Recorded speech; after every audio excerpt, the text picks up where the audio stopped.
कैसे हैं आप सब? आप सभी डिवाइनली ब्लेस्ड हैं। चलिए हम अपनी एनर्जी कनेक्ट करते हैं। हरिओम तत्सत, हरिओम तत्सत, हरिओम तत्सत। देखते हैं माँ आदिशक्ति भवानी आपको क्या बताना चाहती है। जो बताएंगे गुरुजी स्वयं बताएंगे। यहाँ पे जो बातें होती है ना, तो हमेशा हम लोग भूत, भविष्य और वर्तमान की बात करते हैं। तो यहाँ पे जो है हमारे लिए जो सबसे बड़ा कंसर्न होता है, जो होता है वर्तमान, क्योंकि सबको यही कहता है कि वर्तमान की स्थितियों को ही संभालना जो है आपके भविष्य का आधार होता है। तो यहाँ पे जो वर्तमान होता है ना, उसके लिए क्या करना होना चाहिए, जो बेसिक चीज़ें हैं जो कि हमें अपने वर्तमान में उन चीज़ों पर ध्यान देना चाहिए, तो वो है कि हमेशा न्यायप्रियता और धर्मपरायणता से ही अपनी चीज़ों को दिशा दें, क्योंकि यही जो है आपके सुंदर भविष्य का और आपके अस्तित्व को बनाने में सहयोग करता है।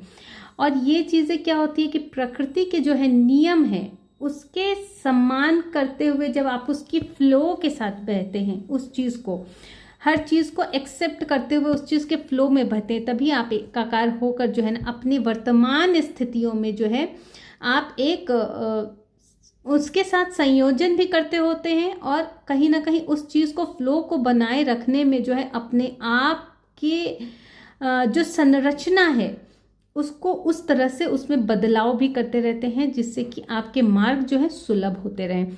क्योंकि यहाँ पे जो लोग भी अपने वर्तमान में जिस भी चीज़ों के का आधिपत्य स्थापित किए हुए, जिस भी चीज़ों पे, जिस भी प्रकाश पर, मतलब प्रकाश को बिखेरने की बात हो रही है, मतलब प्रकृति को संतुलन प्रदान करने की बात हो रही है। तो यहाँ पे अगर आप उन चीज़ों का, जैसे कि मान लीजिए कि आपने वर्तमान में जो भी डिसीजंस लिए हैं, अगर उससे प्रकाश का संचार होता है तो ही आप समझिए कि आपके भी प्रकाश में जो है हर समय जो है उपलब्धियाँ ही होंगी। नहीं तो अन्यथा जो है लोग भी प्रकाश से वंचित होंगे, आपका भी जो प्रकाश है जो है एक जगह ठहर कर रह जाएगा। ये वही वाली बात हो गई कि सन का जो है निकलना पूरे ब्रह्मांड को प्रकाशित कर देता है, लेकिन एक बल्ब का घर में जलना सिर्फ उतनी ही दूर तक की रोशनी को, उतने ही दूर में रोशनी को फैलाता है।